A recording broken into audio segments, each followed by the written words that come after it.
What kind of complications can happen after pelvic surgery? And pelvic surgery can be any kind of surgery in your lower abdomen. Things like a cesarean section, a hysterectomy, removing your ovaries or an ovarian cyst, or any kind of gynecologic procedures, whether it be for pelvic organ prolapse or urinary incontinence. In general, whenever we talk about complications with surgery, there are three things we talk about. Number one is your risk of infection. Anytime a surgeon makes a cut in your body, you're at risk for infection.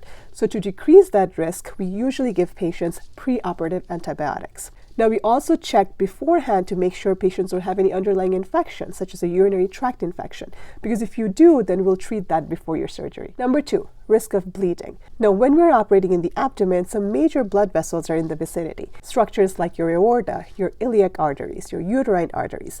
Now, thankfully, with minimally invasive surgery techniques, any major bleeding is very rare, and a lot of the time, surgeries, even if it's a big surgery like a hysterectomy, can be pretty bloodless. If you're having a surgery that requires a big incision, like an open laparotomy, whether it be a cesarean section or maybe a hysterectomy for a big uterus that requires a big incision, those surgeries can be more bloody. We always check a patient's blood level before surgery to make sure they're not anemic. If during the surgery we feel that there was a significant amount of blood loss, sometimes we may consider doing a transfusion, of course with the patient's consent. Number three, injury to surrounding structures.